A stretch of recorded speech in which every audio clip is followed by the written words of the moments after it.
Although studying abroad has been around since the 19th century, or at least since the Cold War, it has never reached the scale we see today. Why? This is simple.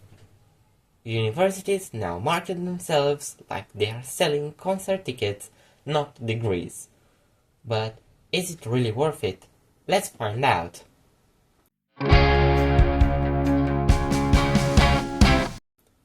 Hi everyone, I'm Mihai, and I've been a student at EPFL in Switzerland for a year now, coming from Romania, so I'm in a good position to share with you both the pros and cons of studying abroad.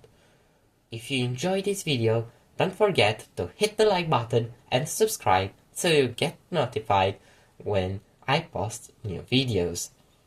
First, why is there so much hype around studying abroad? Well, parents and teenagers alike dream of getting into top-ranked universities, believing it's the golden ticket to success.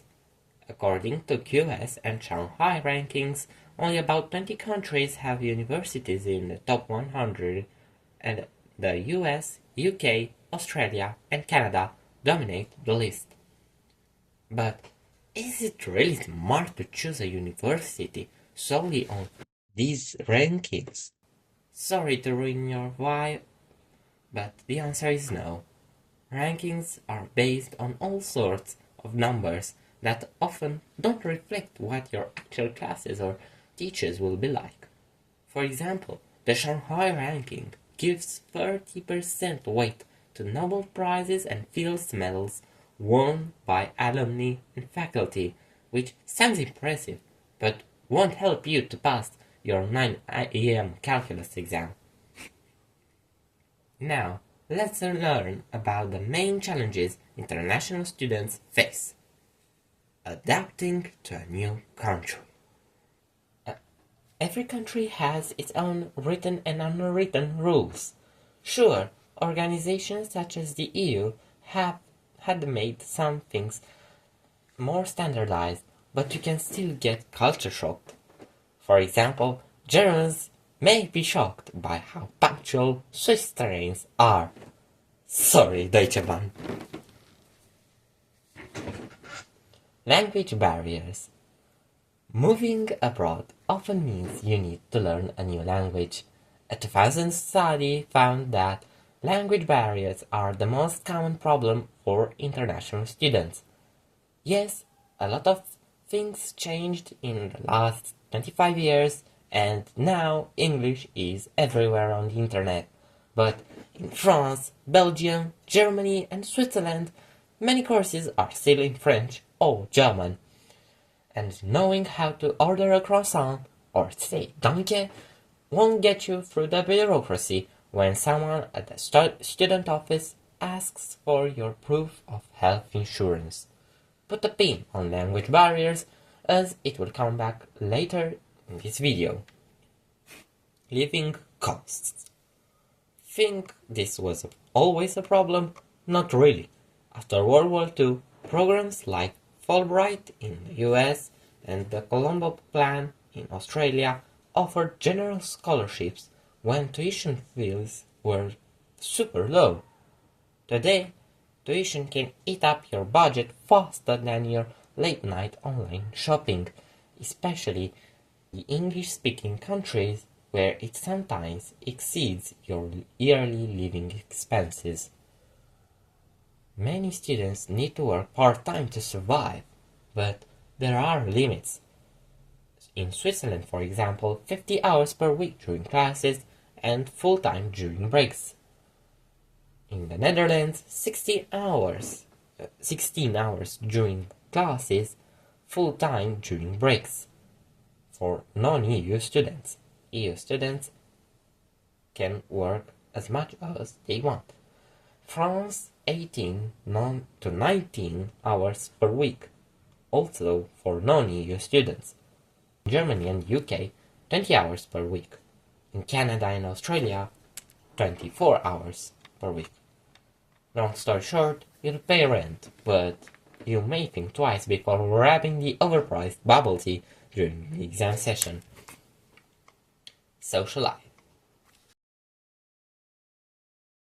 Leaving home means losing your built-in family and friend support system. And making local friends isn't as easy as it looks in movies. Language barriers, cultural differences, and heavy coursework make it hard to socialize.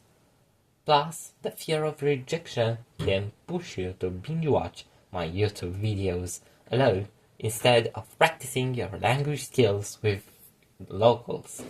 Now, after all this skepticism, you might think I'm going to say, save your money, don't study abroad.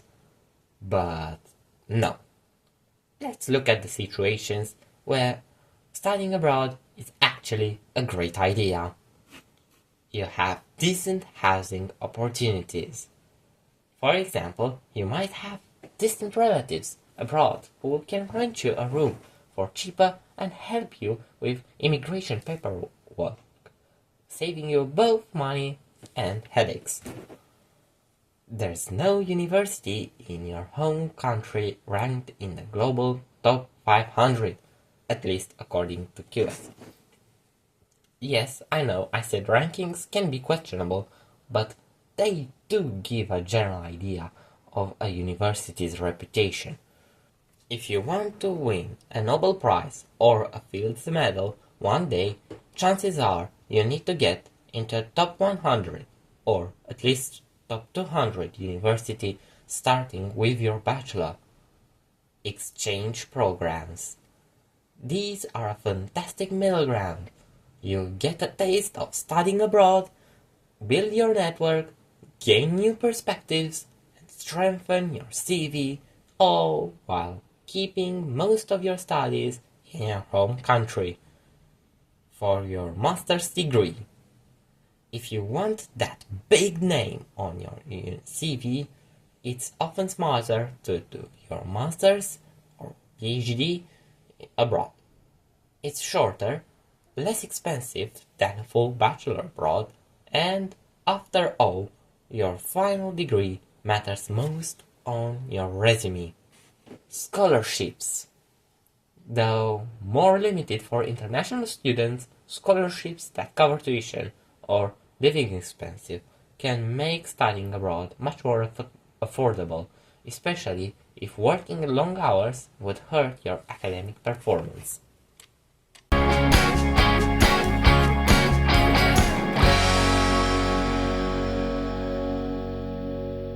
Studying abroad isn't for everyone, but it can be a life-changing opportunity if you plan it carefully, understand the costs, and don't do it just because it looks good on your Instagram.